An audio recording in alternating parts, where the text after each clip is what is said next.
In today's video, I'm going to teach you how to stretch a video in Kapwing.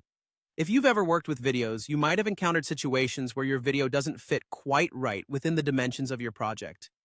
Maybe it doesn't look the way you imagined, or perhaps it's not making the impact you wanted. Stretching your video can solve these problems, and Kapwing makes it quite simple to adjust your video's dimensions to perfectly fit your needs. So, let's dive into how you can do this effortlessly.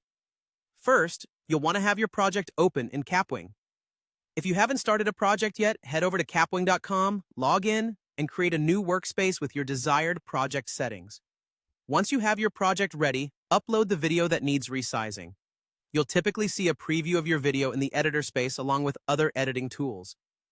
Now, focus on your video in the project view.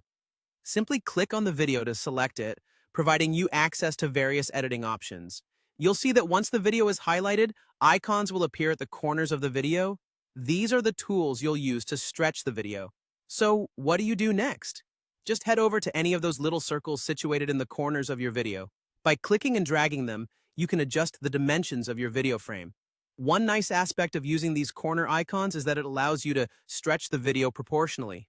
This means that the video won't become distorted as you stretch it, and its aspect ratio will remain the same. If maintaining the proportion is not a concern and you want to freely adjust the dimensions to stretch it more vertically or horizontally, you'll find the edge circles quite handy as well. They allow even more specific stretching, giving you total control over how your video looks. Remember, as you're adjusting the size, keep in mind how the video content might change based on its stretched dimensions. You don't want pivotal parts of your video subject to end up being cut off, out of balance, or distorted.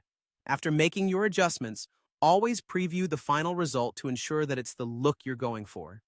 Once you're satisfied with how your video fits within your project, it's time to export and save your project. Kapwing allows you to export directly to several file formats that can be used across different platforms and devices, making it extra convenient to share with your audience. And there you have it. You've successfully stretched your video in Kapwing. I hope you found this tutorial helpful. If you have any questions or need further assistance, feel free to leave a comment or check out Kapwing's other resources for more tips and tricks. Thanks for watching and enjoy your perfectly fitted video.